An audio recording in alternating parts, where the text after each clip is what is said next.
Voilà, mesdames, messieurs, aimables téléspectateurs, bonsoir. Bienvenue dans Antenne Investiture. Ce soir, nous allons avec des invités qui ont participé à la prestation de serment du chef de l'État le lundi dernier, parler des tenants et des aboutissants de cette prestation réussie.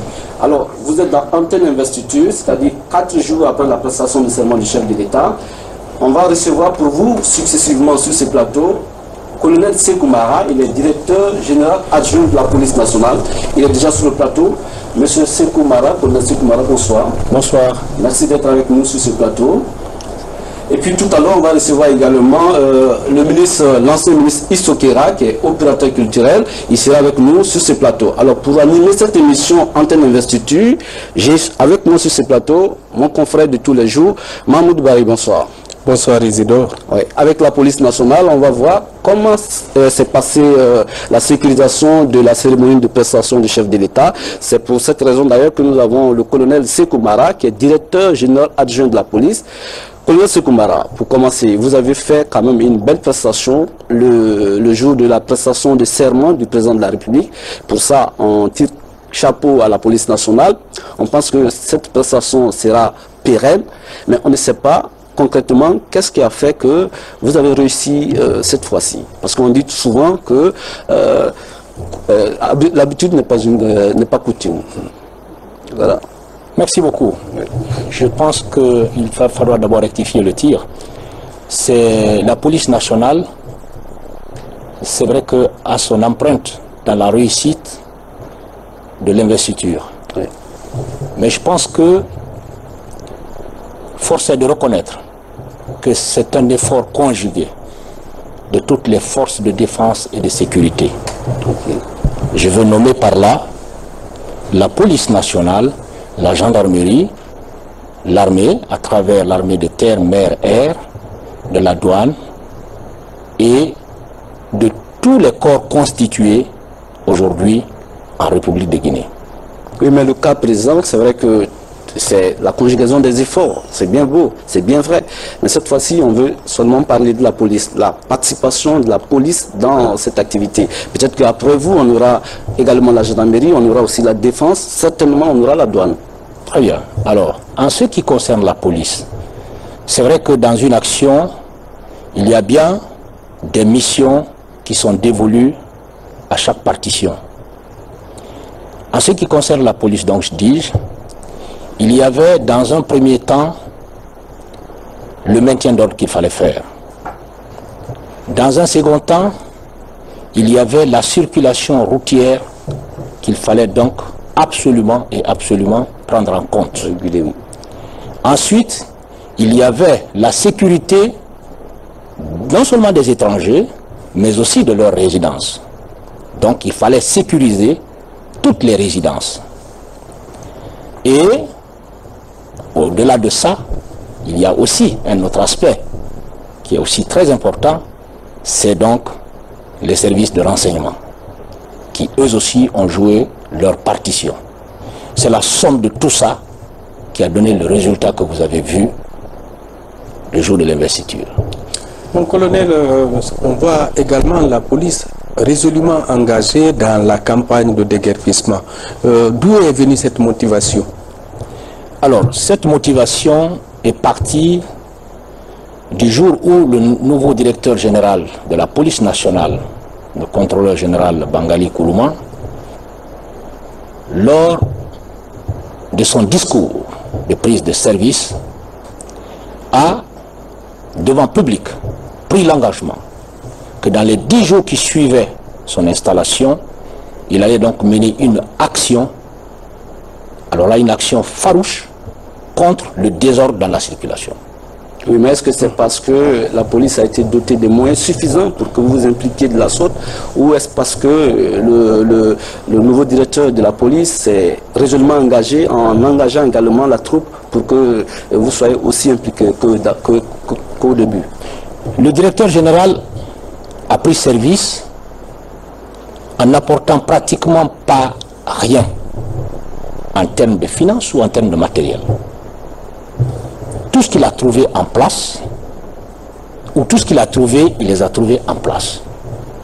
Il aura fallu tout simplement une politique d'engagement, une politique de motivation pour en arriver à cette action qu'il a déclenchée et dont le résultat aujourd'hui est en train de se faire voir.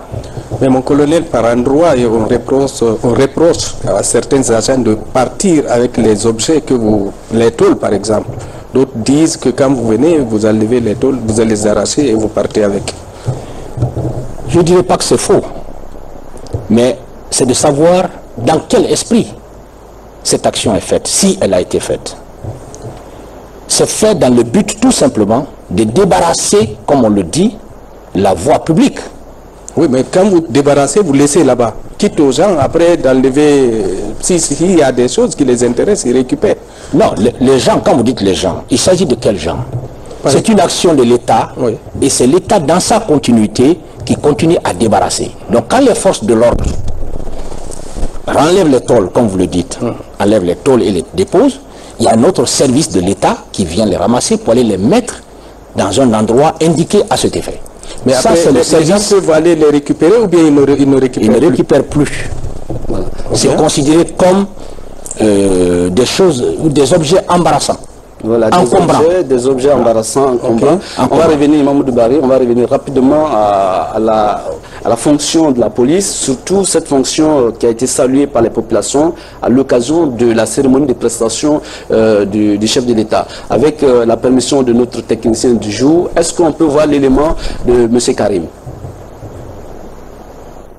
Pour cette prestation de serment, le dispositif sécuritaire était concentré sur l'autoroute Fidel Castro. Déployés sur le terrain, gendarmes et policiers ont tout mis en œuvre pour escorter les présidents qui ont pris part à l'événement. De l'aéroport Conakry-Bessia au palais Mohamed V, rien n'a été laissé au hasard. C'est le couronnement de tout un processus, l'élection présidentielle dans la paix, la sécurité. Le rôle joué par les services de défense et de sécurité à cette occasion est digne de louange. Parce que notre mission, c'est d'abord la protection de la souveraineté territoriale de notre pays, ensuite la protection des institutions de la République, la protection des personnes, la protection des biens, le rétablissement de l'ordre public. Partout sur le terrain, les agents ont respecté les consignes données. Les autorités des services de sécurité estiment que le dispositif n'a souffert aucun dysfonctionnement. La couverture a bien fonctionné. Il n'y a pas eu d'incident, il n'y a pas eu de bavure, il n'y a pas eu de crime et nous nous en réjouissons. Le constat aujourd'hui, c'est la satisfaction parce que tout a fonctionné et bien fonctionné. Il n'y a pas eu d'embouteillage et à l'arrivée, il n'y a pas eu d'embouteillage sur les trajets, il n'y a pas eu d'embouteillage sur les lieux de regroupement. Les 19 000 agents de l'UCEP poursuivent leur mission sur toute l'étendue du territoire. Une mission qui prendra fin après l'investiture du président de la République le 21 décembre prochain. Merci amis téléspectateurs, retour sur ce plateau. Mamoudou Bari, on l'a dit, la mission régalienne de la police a été bien assumée ces jours-là. Et le reporter Abdou Karim Kamara, qui est notre reporter du jour, qui couvre les activités de sécurité, nous dit que cette mission va se poursuivre jusqu'au 21. Est-ce que ça sera la fin de votre mission, de votre implication réelle dans cette activité de déguerpissement, d'assainissement de la ville, ou est-ce que ça sera pérenne? Qu'est-ce qu'il faut? Est-ce que ça sera pérenne? Je dis que oui, l'activité sera pérenne. À partir du moment où le premier responsable de la police nationale s'est engagé, et avec lui toutes ses forces de police, il n'y a pas de raison que ça s'arrête. Les bonnes actions ne doivent pas s'arrêter.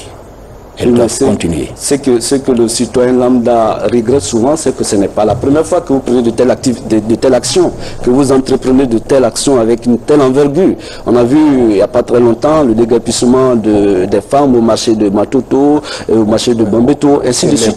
Mais 2 semaines après, la circulation a été encore obstruée par la présence de ces femmes-là. Est-ce que cette fois, qu'est-ce qui dit que vous irez jusqu'au bout et que ça sera une activité pérenne? Vous savez, beaucoup de choses peuvent changer de sitôt.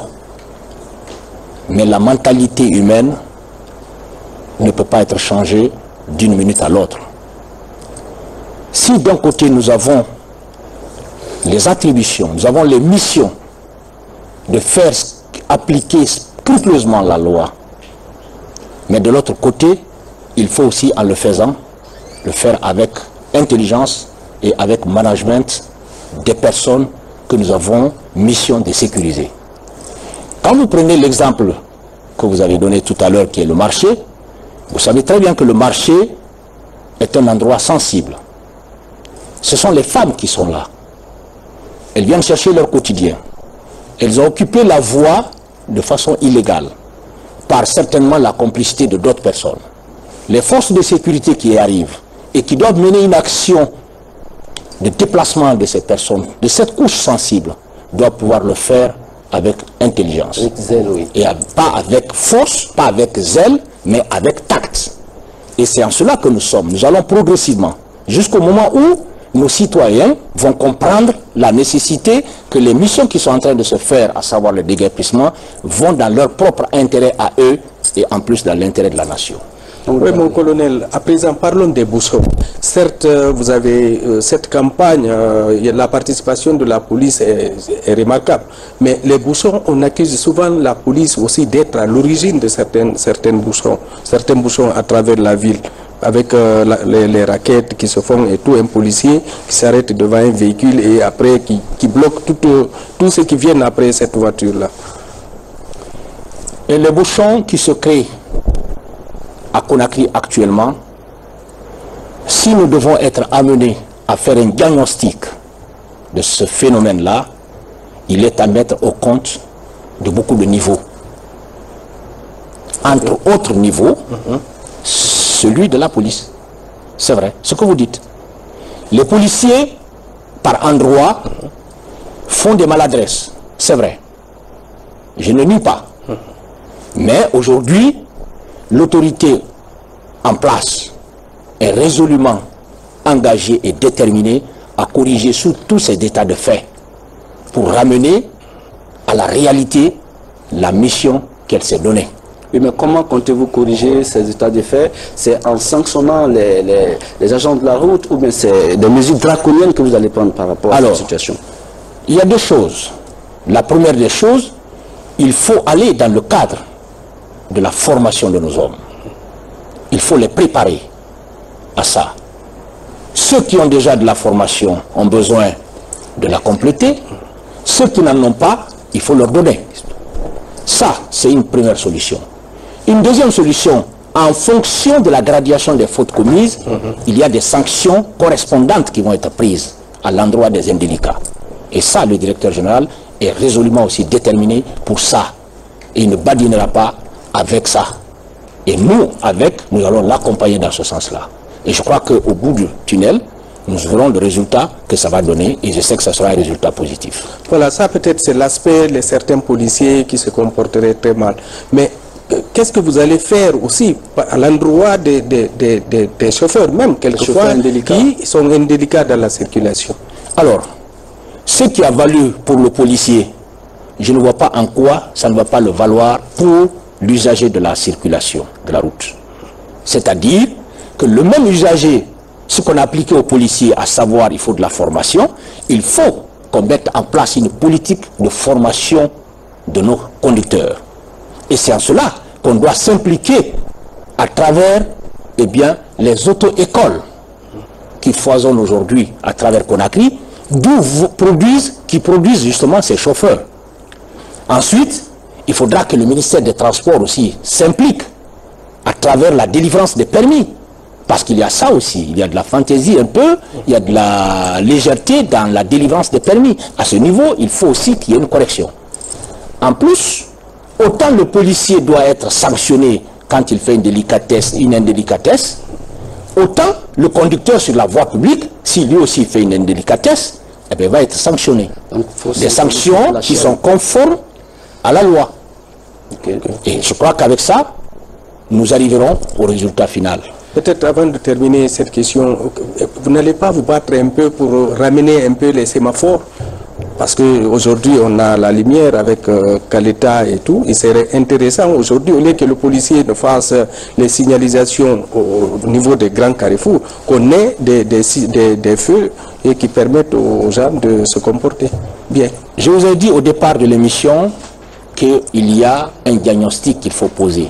Et le diagnostic des problématiques de la circulation routière ne sont pas que à l'actif du ministère de l'Intérieur à travers la direction générale qui a une structure qui s'appelle la direction centrale de la sécurité routière. Il y a d'autres acteurs qu'il faut qu'eux aussi jouent leur rôle. Alors il faut l'implication de tout le monde pour juguler, pour venir à point de votre décision, de votre détermination à mettre un peu de l'ordre dans la circulation routière. Alors pour finir avec vous, mon colonel, est-ce que vous avez quand même une décision prise par rapport à la sécurisation aussi de la cérémonie d'investiture du chef de l'État? Ça c'est le lundi prochain. Si on est amené à reconnaître qu'il ne faut pas changer une équipe qui gagne, on doit être aussi amené à savoir qu'on ne peut pas changer une action réussie.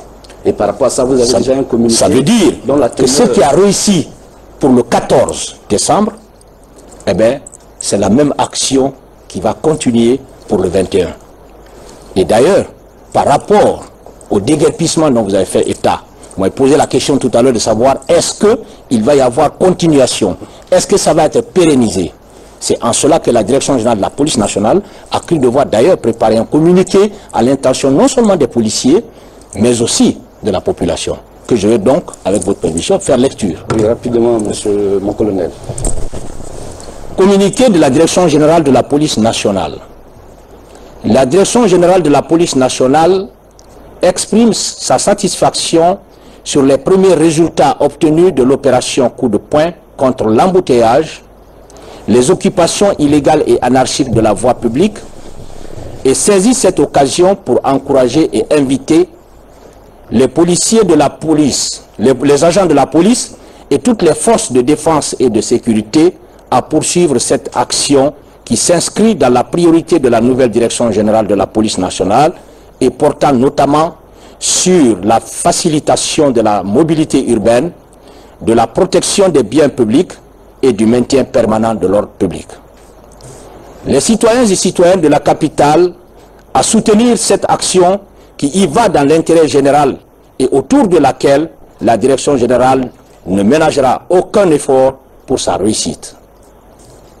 Dans ce même ordre, une cellule de poursuite de l'opération rattachée à la direction générale sera rendue opérationnelle à compter de ce jour. Nonobstant des recrudescences dues au comportement de récidivistes et de l'indiscipline de certains usagers, la police républicaine est déterminée à réprimer les contrevenants par des sanctions proportionnées à la dimension de leur délit. Enfin, la police républicaine prend l'engagement de contribuer de façon dynamique au sein des forces de défense et de sécurité à lutter contre toute perturbation de l'ordre public afin de donner à notre capitale toute l'image d'une capitale moderne. Vive la République. Conakry, le 15 décembre 2015, le directeur général Bangali Kourouma, contrôleur général de police. Un grand merci mon colonel, merci d'avoir répondu à notre invitation sur ce plateau. Je crois qu'un grand merci à la police qui est résolument engagée à accompagner les actions de développement, d'assainissement du pouvoir en place. Merci une fois encore et à très bientôt.